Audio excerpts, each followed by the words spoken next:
आज हम अंग्रेजी पाठ्य पुस्तक इट्स सो हैपेंड का पहला part how the camel got his hump पढ़ते हैं। हाउ यानी कैसे, द कैमल यानी ऊँट ने, गॉट यानी प्राप्त की, हिज यानी उसकी, हम्प यानी कुबड़। अर्थात ऊँट ने अपनी कुबड़ कैसे प्राप्त की। आप में से कितने विद्यार्थियों ने ऊँट को देखा है? बहुत बढ़िया, सभी ने देखा है। ऊँट राजस्थान का राज्य पशु है और हमारे आसपास लगभग हर घर में पहले होता था, अब तो कम ही है, लेकिन गांव में अक्सर देखने को ऊँट मिल जाता है। तो ऊँट की पीठ के ऊपर एक कुबड़ होती है। जो ऊँट मतवाला होता है, मतलब हष्टपुष्ट होता है, उसकी कुबड़ बड़ी होती है, और जो ऊँट थका हुआ होता है उसकी कुबड़ बिल्कुल छोटी, और कई ऊँटों के तो कुबड़ होती ही नहीं है। तो कुबड़ को अंग्रेजी में हम्प कहते हैं, HUMP, हम्प यानी कुबड़। अब हम इस पाठ को पढ़ना शुरू करते हैं। पहला भाग है। पहले भाग में 3 बिंदु दिए गए हैं। पहले जब हम पुराने पाठ्यक्रम के अनुसार पुस्तकें पढ़ते थे, उनमें शुरुआत में कुछ सवाल दिए हुए होते थे, और उन सवालों के उत्तर के साथ ही हम मूल कहानी की तरफ, मूल पाठ की तरफ लौटते थे। अब सवालों को हटा दिया गया है, उनकी जगह क्या दिए गए हैं? बिंदु दिए गए हैं, और इन बिंदुओं से ही हम पाठ की मूल विषय वस्तु की तरफ लौटेंगे। तो पहला बिंदु है, उसको पढ़ते हैं। The world had just begun and the animals were working for humans. The world यानी संसार, हैड यानी चुका था, जस्ट यानी अभी, बिगन यानी शुरू। संसार अभी शुरू हो चुका था।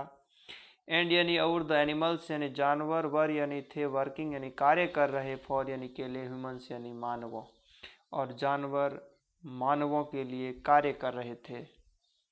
आज भी हम देखते हैं बहुत सारे जानवर हैं जो मनुष्य की हर कार्य में मदद करते हैं।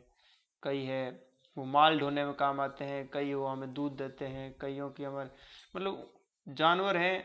लगभग जो हमारे पालतू जानवर हैं, उन सभी से हमें किसी न किसी प्रकार से कोई न कोई फायदा जरूर होता है। अर्थात वे सभी हमारी क्या करते हैं?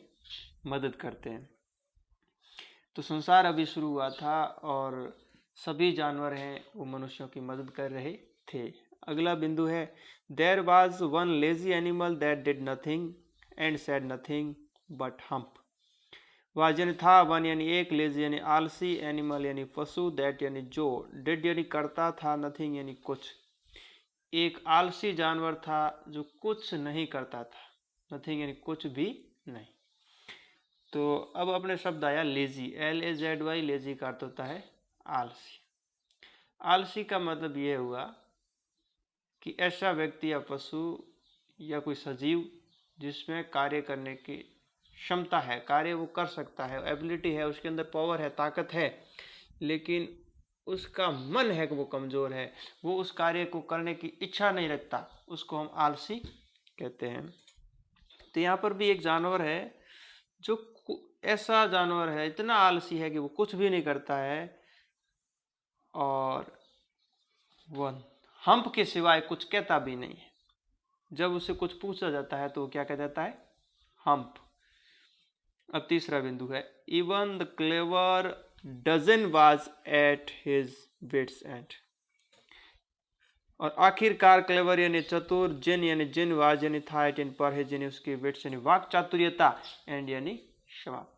और आखिरकार एक जिन था, उसने उसकी वाक चातुर्यता का अंत किया। और विट्स का अर्थ क्या हुआ? वाक चातुर्य।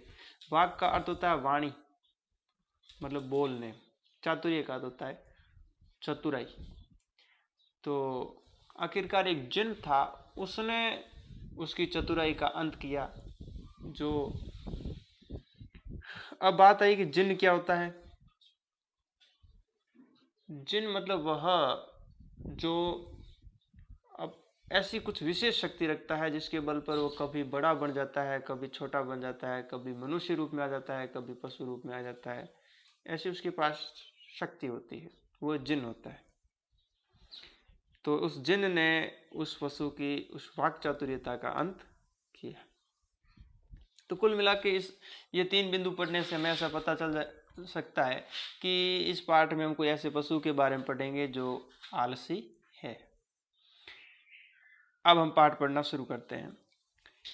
In the beginning, when the world was new and the animals were just beginning to work for man. इन यानी में द बिगिनिंग यानी शुरुआत, वहन यानी जब, द वर्ल्ड यानी संसार, वाज यानी था, न्यू यानी नया, एंड यानी और, द एनिमल्स यानी जानवर, वर यानी थे, जस्ट यानी अभी, बिगिनिंग शुरू कर रहे, टू वर्क यानी कार्य करना, फॉर मैन यानी आदमी।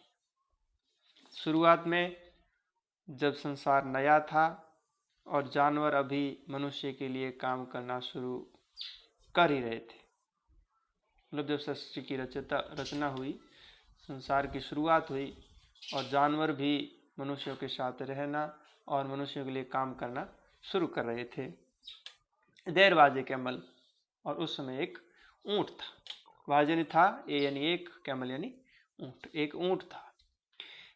And he lived in the middle of a howling desert, and यानी और, ही यानी वह, लिव्ड यानी रहता था, इन यानी में, द मिडल यानी बीच में, ऑफ यानी के, ए यानी एक, हॉवलिंग यानी गरजते हुए, डेजर्ट यानी रेगिस्तान, और वह एक गरजते हुए सुनसान रेगिस्तान के बीच में रहता था। रेगिस्तान के बीच में कौन रहता था? हाँ, रेगिस्तान के बीच में कैमल रहता था, CAMEL, कैमल का अर्थ होता है ऊंट। तो देखो, अब पिछले वाक्य में देयर वाज ए कैमल, वहां तो आया कैमल, और अगले वाक्य में लिख दिया and he lived in the middle of the howling desert. पिछले वाक्य में कैमल शब्द था, वो संज्ञा थी, नाउन थी, और उसकी जगह अब की बार कैमल नहीं लेकर के उन्होंने क्या लिख दिया है? ही लिख दिया है। ही मतलब वह, तो वह शब्द किसके लिए आया है? ही शब्द किसके लिए आया है?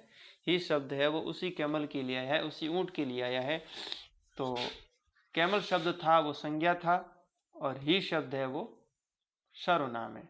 मतलब वे शब्द जो संज्ञा की जगह प्रयुक्त होते हैं, संज्ञा की जगह काम में लिए जाते हैं, वो सर्वनाम होते हैं। तो ही किसके लिए आया है? ही ऊंट के लिए ही आया है, कैमल के लिए ही आया है। अब ऊंट कहाँ रहता था? ऊंट बीच में रहता था। किसके बीच में रहता था? डेजर्ट के बीच में। डेजर्ट का अर्थ क्या होता है? रेगिस्तान होता है। अब अपने बात आई कि भाई रेगिस्तान क्या होता है। रेगिस्तान कहते ही हमारे दिमाग में एक ऐसा चित्र आता है, बहुत विशाल मात्रा में रेत ही रेत, बड़े बड़े टीले, पेड़ पौधे कम, और हैं तो उनकी कम ही पत्तियां हैं, उनके ऊपर बहुत सारे कांटे हैं, पानी की कमी है, वर्षा बहुत कम होती है। ऐसे चित्र हमारे मन में आते हैं, वो रेगिस्तान है। और हम भी जहाँ रहते हैं, यहाँ थार का रेगिस्तान में हम रहते हैं, थार का मरुस्थल है, रेगिस्तान है। तो ऐसे ही किसी मरुस्थल में, किसी रेगिस्तान में ऊंट रहता था। Because he did not want to work, because यानी क्योंकि, ही यानी वह, डिड नॉट वांट यानी नहीं चाहता था, टू वर्क यानी कार्य करना। तो ऊंट भी था, वो कोई कार्य करना नहीं चाहता था, इस कारण रेगिस्तान के बीच में रहता था। अब आपसे पूछा जाए कि ऊंट कहाँ रहता था? हाउलिंग डेजर्ट में रहता था। क्यों रहता था? क्योंकि वह कोई कार्य नहीं करना चाहता था। अब अगला है, he ate sticks and thorns and prickles. He यानी वह, एट यानी खाता, स्टिक्स यानी टहनियाँ, एंड यानी और, थ्रॉन्स यानी कांटे, एंड प्रिकल्स यानी नुकीले कांटे। नुकीले कांटे मतलब तीखे कांटे। अब पूछा जाए कि भाई ऊंट खाता क्या था? ऊंट पेड़ पौधों की टहनियाँ और नुकीले कांटे खाता था। तो रेगिस्तान में तो यही मिलेगा खाने के लिए, और वो पेड़ पौधों की टहनियाँ मतलब स्टिक्स और कांटे खाता था। And when anybody spoke him he said hump, just hump and no more. And यानी और, वहन यानी जब, एनीबॉडी यानी कोई, स्पोक यानी बोलता, टू हिम यानी उसको, ही यानी वह, सेड यानी कहता, हम्प यानी हम्प, जस्ट यानी केवल, हम्प यानी हम्प, एंड नो मोर यानी और कुछ भी नहीं। और जब उसको कोई कुछ बोलता, कोई कुछ कहता, तो वो हम्प के सिवाय कुछ भी नहीं कहता। तो ही यहाँ किसके लिए आया है? ही यहाँ ऊंट के लिए आया है। हिम किसके लिए आया है? हिम भी ऊंट के लिए आया है। तो हिम और ही दोनों सर्वनाम शब्द है, दोनों का प्रयोग ऊंट के लिए हुआ है। तो ऊंट की एक ही आदत थी कि वह एक तो आलसी था, और दूसरा उसको कोई भी कुछ कह देता तो उसके जवाब में वो एक ही शब्द बोलता था, और वो बोलता था हम्प। अगला पैसेज है, presently the horse came to him on Monday morning. Presently यानी कुछ समय बाद द हॉर्स यानी घोड़ा कैम यानी आया टू हिम यानी उसके पास, टू हिम यानी उसके पास ऑन मंडे यानी सोमवार को मॉर्निंग यानी सुबह। फिर थोड़े समय बाद सोमवार को सुबह उसके पास एक घोड़ा आया। विद यानी साथ में, ए सेडल यानी काठी, ऑन यानी पर, हिज यानी उसकी, बैक यानी पीठ, एंड यानी और, सैड यानी कहा, कैमल यानी कैमल, ओ कैमल यानी अरे कैमल। कम आउट यानी बाहर आओ, एंड यानी आउट, ट्रॉट यानी दुल की चाल चलो, लाइक यानी तरह, द रेस्ट ऑफ अस यानी हम सभी। तो सोमवार की सुबह पीठ पर काठी लदे हुए एक घोड़ा उसके पास आया और उसको कहा, ऊंट, अरे ओ ऊंट, तुम भी हम सभी की तरह दुल की चाल चलो। अब हमें याद रखना है कि ऊंट के पास कौन आया, तो कि ऊंट के पास हॉर्स आया, घोड़ा आया। अब पूछा जाए कि ऊंट के पास घोड़ा कब आया, मंडे मॉर्निंग को आया, सोमवार की सुबह आया। अब पूछा जाए कि ऊंट के पास जब घोड़ा आया तो उस घोड़े के पास क्या था, तो जवाब आएगा कि उस घोड़े के पास पीठ पर एक काठी थी। काठी को अंग्रेजी में क्या कहते हैं, काठी को अंग्रेजी में सेडल कहते हैं। अब ये बात आई कि हाँ, कि काठी क्या होती है, तो हम समझते हैं। देखो, ऊंट है, घोड़ा है, उसकी पुराने समय में सवारी होती थी, मतलब लोग इनके ऊपर बैठकर एक स्थान से दूसरे स्थान तक जाते थे।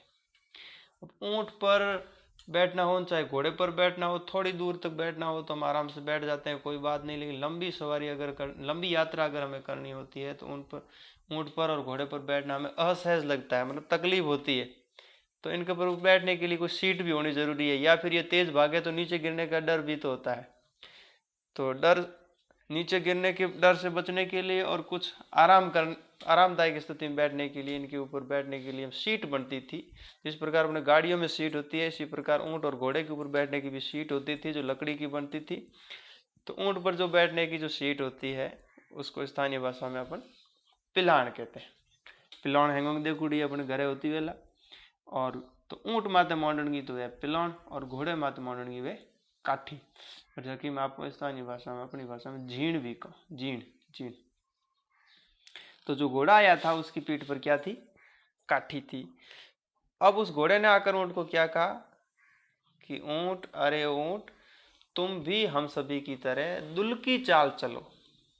चाल का अर्थ हुआ चलने का तरीका। हम सब चलते हैं, मनुष्य और पशु चलते हैं, लेकिन मनुष्यों में हम देख लें सभी का चलने का तरीका अलग अलग है। कोई धीरे चलता है, कोई बहुत तेज चलता है, कोई सीधे पैर चलता है, किसी के पैर है वो तिरछे पड़ते हैं। इसी प्रकार घोड़ा है, उसकी चाल थी वो दुल की चाल थी, ट्रॉट थी। दुल की चाल का मतलब ये हुआ, कई बार तो घोड़ा ऐसे जब बहुत तेज दौड़ता है तो अगले दो पैर है वो साथ में उठा कर रखता है और पिछले दो पैर है वो साथ में उठा कर रखता है। लेकिन जब घोड़ा आराम से चलता है उस समय चारों पैरों को अलग अलग रख कर चलता है, वो आकर्षक लगता है, वो दुल की चाल कहलाती है। जब घोड़ा है चारों पैर अलग अलग रख कर चलता है, तो घोड़ा ऊंट को कहता है कि तुम भी हमारी तरह दुल की चाल चलो। अब घोड़े को ऊंट जवाब देता है, hump said the camel and the horse went away and told the man। Hump यानी हम, said यानी कहा, the camel यानी ऊंट ने, and यानी और, the horse यानी घोड़ा, went away यानी चला गया, and यानी और, told यानी कहा, the man यानी आदमी को।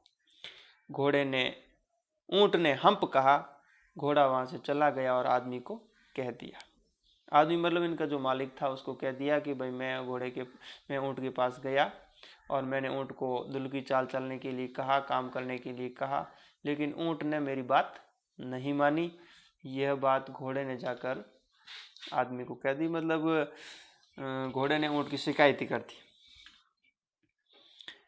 Presently the dog came to him with a stick in his mouth and said. Presently यानी थोड़ी देर बाद, द डॉग यानी कुत्ता, कैम यानी आया, टू हिम यानी उसके पास, विद यानी साथ में, एक स्टिक यानी एक छड़ी, इन यानी में, हिज यानी उसके, माउथ यानी मुंह, एंड यानी और, सेड यानी कहा। थोड़ी देर बाद उसके पास एक कुत्ता आया। हाँ, थोड़ी देर बाद उसके पास मुंह में छड़ी पकड़े हुए कुत्ता आया और उसको कहा। तो दूसरा जानवर कौन आया है, कुत्ता आया है। कुत्ता क्या लेकर आया है, स्टिक लेकर आया है। स्टिक का तो छड़ी। अब कुत्ता है वो छड़ी को मुंह में पकड़ पकड़ कर इकट्ठा करता होगा और उन छड़ी से मनुष्य है वो कोई चीज़ बनाता होगा। अब हम अगला पैसेज आगे पढ़ते हैं अगले पेज में। अब कुत्ता आकर ऊँट को कहता है, camel O camel come and fetch and carry like the rest of us. Camel यानी कैमल, ओ कैमल यानी अरे ऊँट, कैमल यानी ऊँट, ओ कैमल यानी अरे ऊँट, कम यानी आओ, एंड यानी और, फैच यानी लाओ, एंड यानी और, कैरी यानी उठाओ, लाइक द रेस्ट ऑफ अस यानी हम सभी की तरह। ऊँट अरे ओ ऊँट, हम सभी की तरह, उठाओ लाओ आओ, मतलब आओ तुम भी हमारे साथ आओ और ये छड़ियाँ उठा उठा कर लाओ, मतलब हम जो काम कर रहे हैं तुम भी काम करना शुरू करो।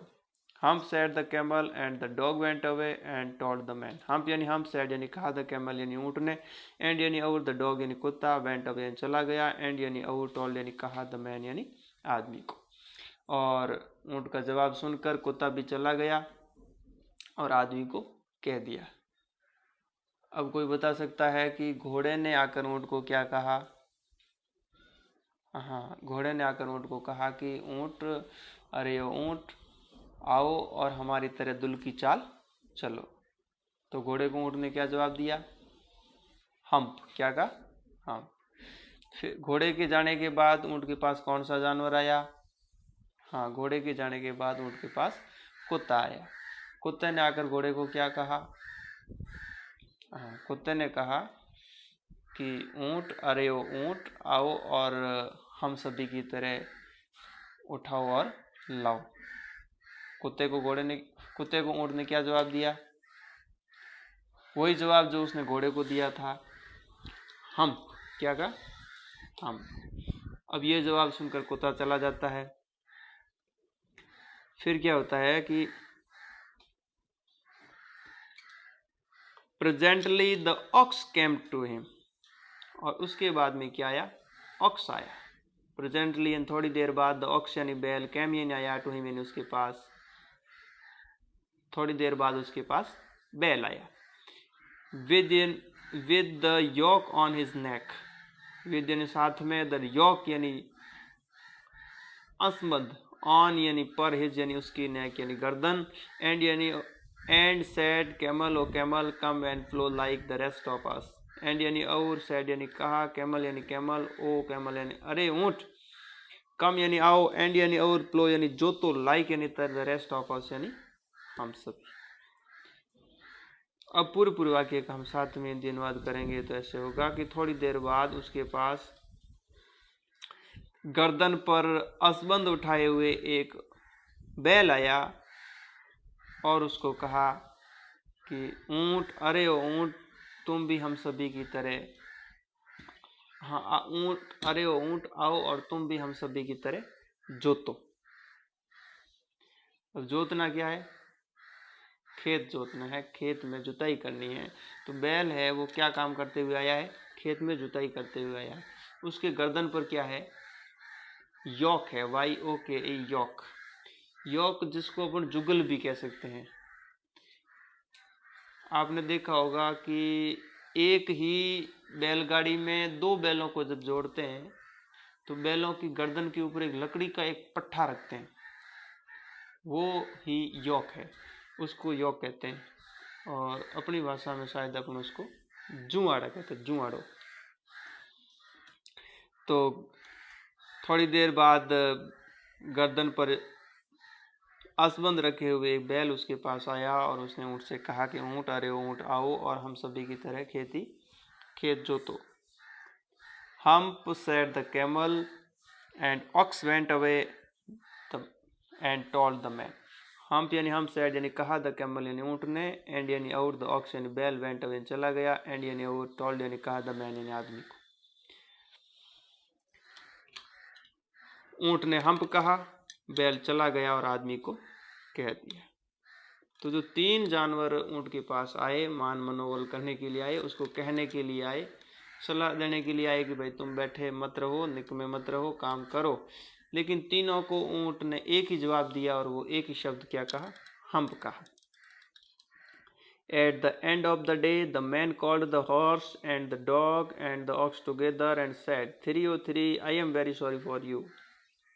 At यानी पर द एंड यानी अंत या आखिर, ऑफ यानी के, द डे यानी दिन, द मैन यानी आदमी, कॉल्ड यानी बुलाया, द हॉर्स यानी घोड़ा, एंड यानी और, द डॉग यानी कुत्ता, एंड यानी और, द ऑक्स यानी बैल, टुगेदर यानी साथ साथ, एंड यानी और, सैड यानी कहा, 3 यानी 3, ओ 3 यानी अरे 3, आई यानी मैं, एम यानी हूँ, वेरी यानी बहुत ही, सॉरी यानी दुखी, फॉर यू यानी आपके लिए। और दिन के आखिर में पूरे दिन तो पहले सुबह के समय कुत्ता गया, फिर थोड़ी देर बाद, नहीं सुबह के समय तो घोड़ा गया, और थोड़ी देर बाद कुत्ता गया, और थोड़ी देर बाद बैल गया। और लेकिन जब तीनों के कहने पर ऊँट ने काम नहीं किया, तो दिन की समाप्ति पर आदमी ने बैल, कुत्ते और घोड़े को एक साथ बुलाया और कहा, तीनों, अरे तीनों, मैं आप सभी के लिए बहुत दुखी हूँ। अब आगे आदमी है वो इन 3 जानवरों से क्या कहता है, ये हम कल पढ़ेंगे। आज जितनी बात हमने पढ़ी है, इस बात को आपको कॉपी में लिखना है।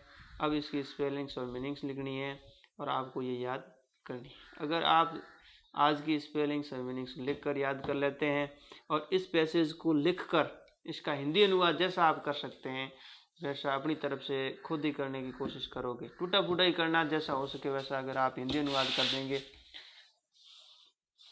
तो आप जरूर कुछ सीख पाएंगे। अब आज जो हमने मूल कहानी पढ़ी है उसको हम संक्षिप्त में दोबारा याद करते हैं कि मुख्य रूप से एक ऊँट था और ऊँट बहुत आलसी था और वो रेगिस्तान के अंदर रहता था और रेगिस्तान में कंटीली झाड़ियों को खाता था। वो कोई कार्य नहीं करता था। जब उसके पास कोई आता तो वो उनको केवल एक ही जवाब देता था और वो जवाब में क्या कहता था, हम्प ही कहता था। एक दिन सोमवार की सुबह उसके पास पहले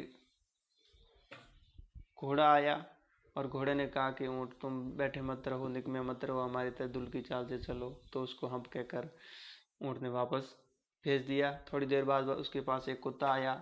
कुत्ते ने कहा कि ऊँट तुम आलसी मत बनो, ऐसे मत बैठे रहो और तुम मेरी तरह ये छड़ी उठा उठा करके लाओ, कार्य करो। ऊँट ने उसको भी हम्प कहा और उसको वापस भेज दिया। थोड़ी देर बाद उसके पास बैल आया और बैल के गर्दन के ऊपर असबंद था।